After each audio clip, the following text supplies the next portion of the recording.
নমস্কার, শম্পার কিচেনে আপনাদের স্বাগত। আমি আজকে আপনাদের সামনে করব শঙ্কর মাছের রসা। তো শঙ্কর মাছের রসা করার জন্য কী লাগে চলুন শুরু করা যাক। এই শঙ্কর মাছ করার জন্য শঙ্কর মাছগুলো ভালো করে ধুয়ে নিয়েছি। এবার এর মধ্যে আমি লবণ হলুদ দেব, দিয়ে মাছটা ভালো করে ভাজবো। পরিমাণ মতো লবণ দিলাম আর পরিমাণ মতো হলুদ দিয়ে মাছটা ভালো করে মেখে রাখতে হবে। এই মাছগুলো তো ভারী মাছ, সেই জন্য একটু লবণটা একটু আপনারা বুঝে পরিমাণ মতো দেবেন। আর কিছু সময় মাছটা এরকম মেখে রেখে দিতে হবে, যাতে নুন হলুদটা ঢোকে মাছের মধ্যে। কড়াইটা গরম হয়ে গেছে, আমি এবার তেল দিয়ে দিলাম। তেলটা ভালো করে গরম হোক। তেলটা ভালো করেই গরম হয়ে গেছে। তেল ভালো করে গরম হওয়ার পর মাছ দেবেন।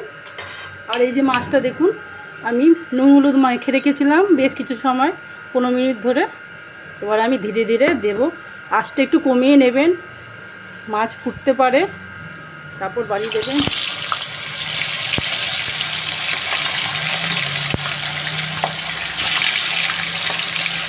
প্রথমবার একটু অল্পই দেবেন যাতে না লেগে যায়, তারপর গরম হলে পরেরটাতে। এরকম করে আমি মাছগুলো ভেজে তুলি। মাছগুলো ভাজা হচ্ছে। এই যে মাছগুলো পুরো সব মাছ ভাজা হয়ে গেছে, আমি সবগুলো তুলে নিচ্ছি একবারে।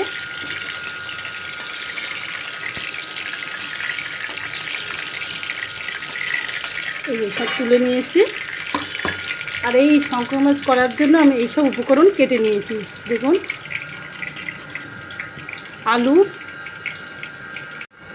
আলু কেটেছি ডুমো ডুমো করে। এই যে পেঁয়াজও ওইভাবে ডুমো ডুমো কেটেছি। টমেটো, দুটো ছোটো সাইজের টমেটো কেটে নিয়েছি। আর এই যে পেঁয়াজ, লঙ্কা, আদা, রসুন, এগুলো আমি একবারে পেস্ট করে নেব। আলাদা করার দরকার নেই, একবারে পেস্ট করে নেব। তারপরে প্রথমে আমি কি করছি, আলুটা ভেজে নিচ্ছি। আলুটা কিছুটা ভাজা হলে আমি পেঁয়াজগুলো তার সাথে দিয়ে দেব।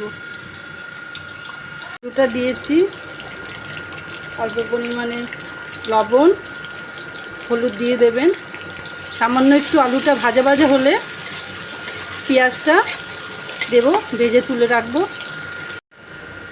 আলুটা একটু ভাজার পরে আমি পেঁয়াজগুলো দিয়ে দিচ্ছি।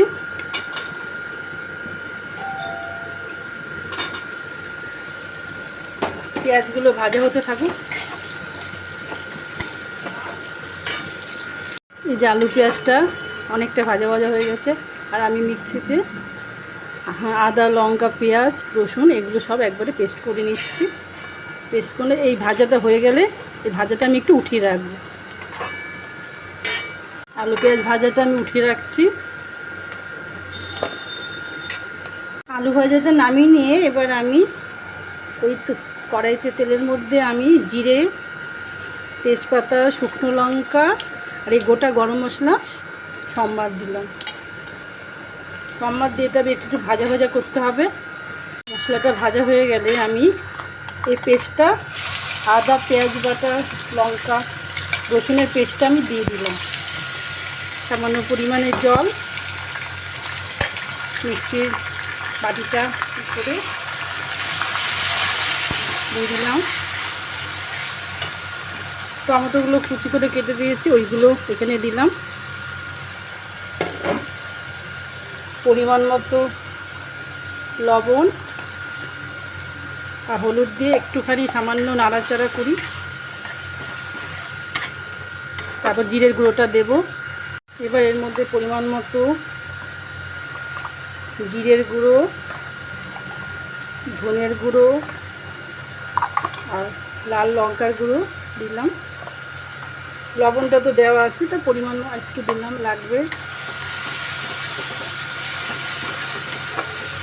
ভালো করে কষাতে হবে। অল্প পরিমাণে চিনি দিতে হবে।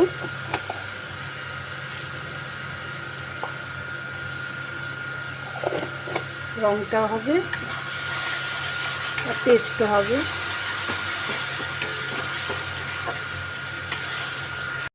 মশলাটা বেশ ভালো মতো একটু কাঁচা ভাবটা চলে গেলে এবার আলু পেঁয়াজটা ভেজে রেখেছিলাম এটা এখানে দিয়ে দেব, দিয়ে ভালো করে এটাকে নাড়াচাড়া করে এর সাথে ভাজা ভাজা করতে হবে। করে কষানো হয়ে গেছে, আলুগুলো বেশ ভালো মতো হয়ে গেছে। এবার পরিমাণ মতো জল দিয়ে দেবো, মশলা লেগে যাচ্ছে কমপ্লিট, জল দিয়ে দেবো।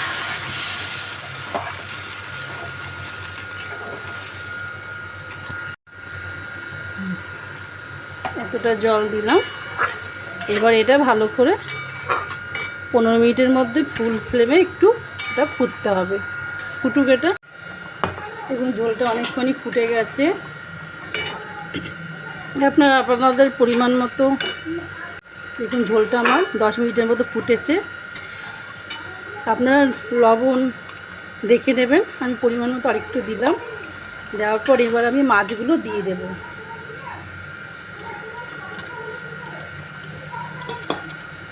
মাছগুলো ঝোলের মধ্যে দিয়ে দিলাম।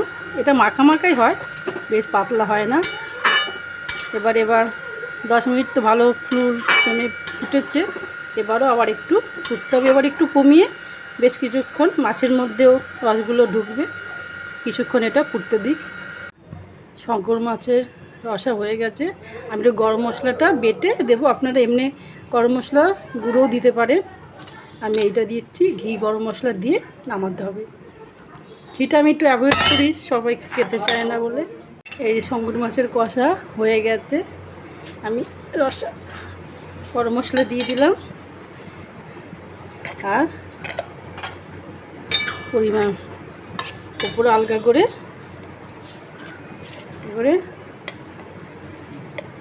কিছু পরিমাণ ঘি এখন ছড়িয়ে দিয়ে দেব। আপনারা দেবেন, ঘি সবার পছন্দ হয় না, সেই বুঝে দেবেন না, যাদের ভালো লাগবে সেই বুঝে। আর গরম মশলাটা দিয়ে আলগা নাড়াচাড়া করে একটুখানি রেখে দেবেন, গ্যাসটা বন্ধ করে রাখবেন, ভাপে হয়ে যাবে।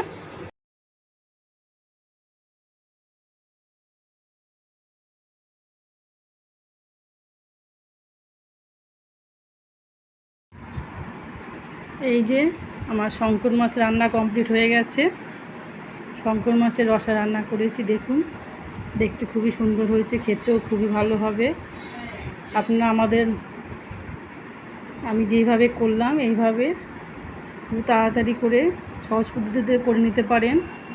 আর আমার রান্না আপনাদের কেমন লাগে সেই যে লাইক করবেন, কমেন্ট করবেন, আর আমার চ্যানেলটাকে সাবস্ক্রাইব করবেন, যাতে যা রান্না করবে সহজে আপনাদের কাছে চলে যেতে পারে।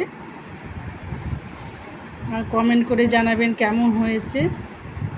নমস্কার, ভালো থাকবেন।